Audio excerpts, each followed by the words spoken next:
Assalamualaikum warahmatullahi wabarakatuh. Perkenalkan, nama saya Sulisti Anggraini dengan NIM 2305076034. Di video kali ini saya akan membahas materi tentang teori hermeneutika dalam kritik sastra. Pokok-pokok pembahasan yang akan dibahas yaitu yang pertama definisi hermeneutika, yang kedua pendekatan hermeneutika, sejarah hermeneutika, jenis hermeneutika, dan tokoh-tokoh yang menggunakan teori hermeneutika. Oke, langsung aja kita ke pembahasannya.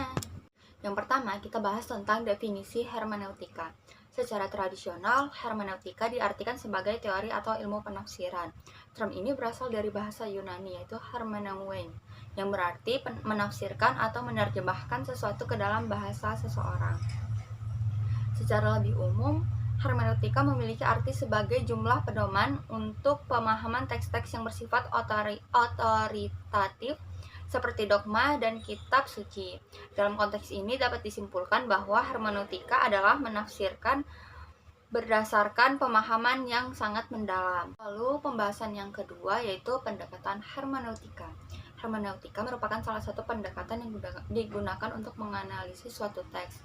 Saat ini hermeneutika banyak digunakan dalam kajian teks hampir di segala bidang keilmuan seperti ilmu filsafat, ilmu sastra, ilmu seni, ilmu sejarah, dan ilmu hukum.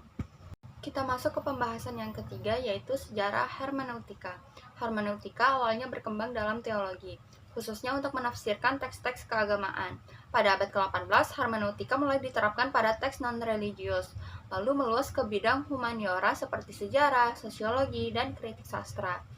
Ada dua mazhab utama dalam perkembangan hermeneutika, yaitu yang pertama mazhab klasik romantis, yang dipelopori oleh Friedrich Schleiermacher pada tahun 1768 sampai 1834 dan Wilhelm Dilthey pada tahun 1833 sampai 1911. Mazhab ini menekankan pentingnya memahami maksud pengarang dalam menafsirkan teks.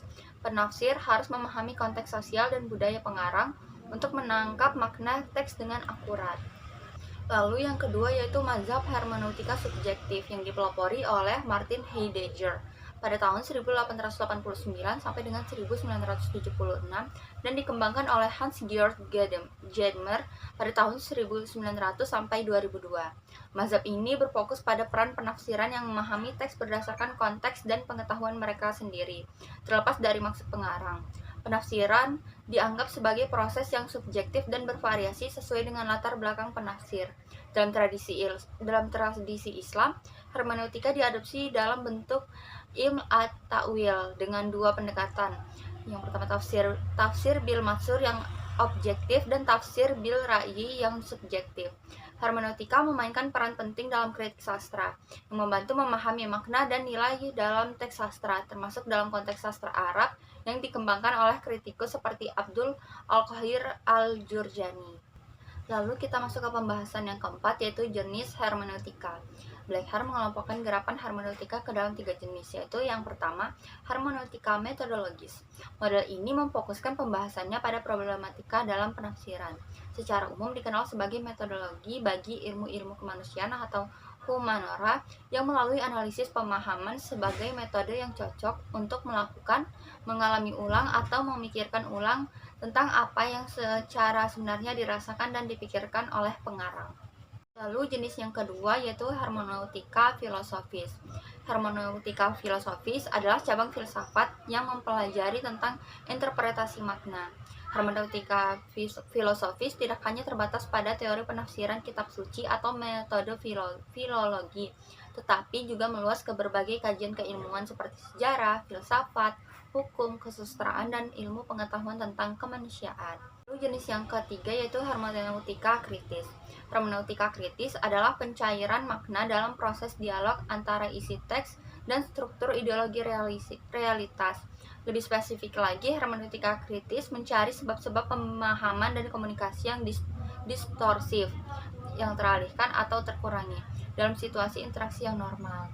Karenanya, proses analisa hermeneutika kritis mengaitkannya pada penjelasan kualitas dan prosedur interpretasi. Pembahasan yang terakhir yaitu tokoh yang menggunakan teori hermeneutika.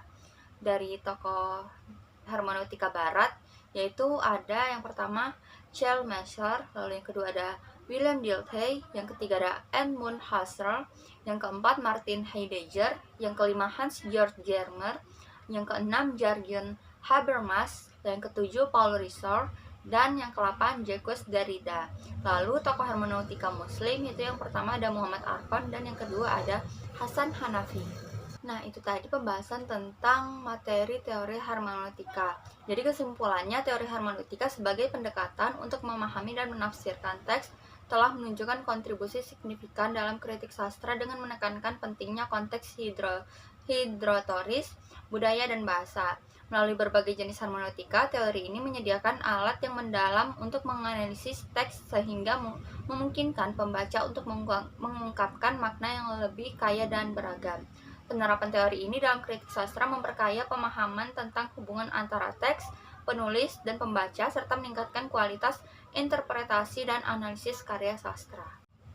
Sekian penjelasan tentang materi teori hermeneutika dari saya. Kurang lebihnya mohon dimaafkan. Wassalamualaikum warahmatullahi wabarakatuh. Bye-bye.